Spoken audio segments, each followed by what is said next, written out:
আসসালামু আলাইকুম প্রিয় ভর্তি পরীক্ষার্থীরা, আশা করি তোমরা সবাই ভালো আছো। রিটেন নিয়ে ভর্তি পরীক্ষার্থীদের ভিতরে একটা আতঙ্ক কাজ করে এবং কাজ করাটাই স্বাভাবিক। তবে আমি বলতে চাই যে রিটেন নিয়ে আতঙ্ক যেন না থাকে, আতঙ্ক কাটিয়ে ওঠে, যাতে একটা ভালো প্রস্তুতি নিশ্চিত করা যায়। সেজন্য তোমরা বিভিন্ন সহায়ক বইয়ের সহায়তা নিবে এবং একই সাথে প্রতিদিন অন্তত 1 থেকে 1.5 ঘন্টা রিটেন টপিক লিখবে। যদি এটা না করো তাহলে যে জিনিসটা হবে, পরীক্ষার হলে ডেলিভারি ভালো দিতে পারবে না। অর্থাৎ খালি মনে রাখলি বা বললেই ভালো ডেলিভারি দেওয়া যায় না। রিটেনের ডেলিভারি দেওয়ার জন্য লেখার যে প্র্যাকটিস সেটা খুবই গুরুত্বপূর্ণ।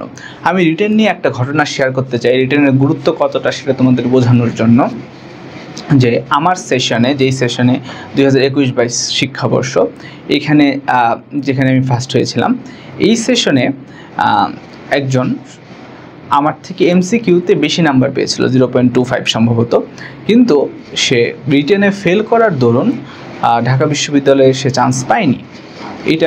এটা খুবই ইন্টারেস্টিং একটা ঘটনা। কারণ হচ্ছে এমসিকিউতে বেশি পেয়েও রিটেনে যে কোনো একটাতে সম্ভবত বাংলাতে সময়ের কারণে লিখতে পারেনি অথবা সামথিং এরকম।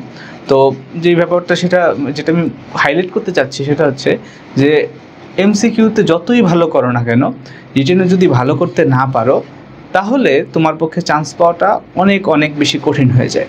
তো আমি আশা করব তোমরা এই বিষয়টা মাথায় রাখবা যে রিটেনের গুরুত্ব কতখানি, এই ঢাকা বিশ্ববিদ্যালয়ের এই ভর্তির যে পরীক্ষাটা, এই পরীক্ষায় রিটেন কতটা গুরুত্ব বহন করে সেটা তোমরা অবশ্যই মাথায় রাখবে। আর আরেকটা ব্যাপার হচ্ছে, রিটেন নিয়ে ভয় পাবা না, বরং তোমরা সাহসের সাথে নিজের চেষ্টা সৃজনশীলতা কাজে লাগাবা, যাতে একটা ভালো নাম্বার সিকিউর করতে পারো এবং ফলশ্রুতিতে একটা ভালো পজিশন নিশ্চিত করা যায় ঢাকা বিশ্ববিদ্যালয়ে। অথবা অন্যান্য বিশ্ববিদ্যালয়ে রিটেন নেই, সেজন্য ঢাকা বিশ্ববিদ্যালয়ের কথাই বললাম। আমি আশা করব তোমরা সফল হবে ইনশাআল্লাহ।